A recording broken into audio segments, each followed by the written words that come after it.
And unfortunately, when we lost, there were tears. I mean, they put it all on the line. And for them to be that close within 72 hours, you get the Trump endorsement, you win the primary, right? And to get that close and not get it, that's why I'm kind of passionate about, you know what? I'm done with these candidates that get propped up. Prove to me that you can do it, right? Prove to me that you can fundraise, not just wait for the national money to come in. And that's another thing with John James. He was very effective at fundraising, but it was all out of state. National. Yeah, it's national. Exactly. Okay. It's Which is all national. much bigger money than anything that goes to Lansing. Correct. And so Different donor. To go back to Tudor Dixon, okay, she only raised $1.2 million in the primary. All right. I looked this up. I didn't even know this until I was doing the show today because I was analyzing everybody's fundraising. She raised $1.2 million in the primary. All right. $1 million of that came from a group called WinQuest Group. So out of her $1.2 million, $1 million came from that group. She only fundraised $200,000. Right. We didn't take any PAC, no groups, nothing. It was 2.4 million. And I had the same conversation with the Trump team when I was running for co-chair with Matt DePerno, and we were in the room with the Trump team. They're like, well, Tudor Dixon raised the most money. I was like, no, she did not. I raised 2.4 million. They're like, what? We never heard that. I was like, we did, the people.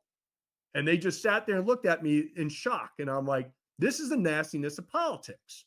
So this goes with my narrative that I'm trying to get to the people of Michigan and the United States, quite frankly, is we have all these people getting money from outside the state, right? And if we have a Senate candidate and we have a gubernatorial candidate, both have no history of raising money and they're going to need help, there is two hands in the cookie jar.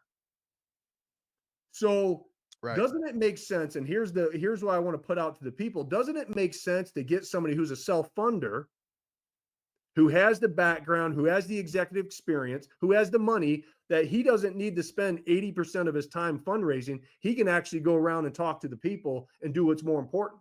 And then the rest of the national fundraising can go fill into the weak candidate, because right now, as I'm looking through everybody that's running, they're not good fundraisers. They're not. They're all relying, like Mike Rogers. He raised 5.4 million compared to Slotkin's 42 million.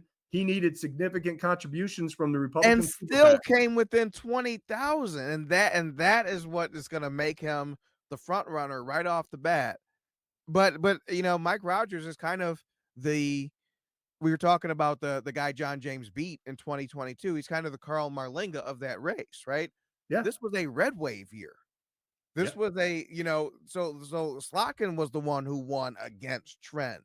Yes, he was the John James in the congressional district. Right. Yeah. Right. And so that kind of thing, on one hand, I'm heartened that with 8-1 fundraising disparity that you could fight it that close. But now I'm left with a troubling question of what would it have taken to get those other 20,000? I know. And why wasn't that bullet fired? Yeah. And we can armchair quarterback all previous races. I mean, looking back, what was said, what was done, people took their ball up and went home. But moving forward, a lot of that, yeah. Yeah. I mean, it's easy to do that now. I mean, I can even do that in my race. But like looking forward is what kind of strategy? Because one thing that the DC is starting to figure out about Michigan is maybe we should stay out of some of these races. And I hope they do. I hope they stay out until there is clearly a front runner where I can get behind and not put on the thumb on the scale and blow it, because unfortunately, in the delegate races in the last two Michigan Republican parties,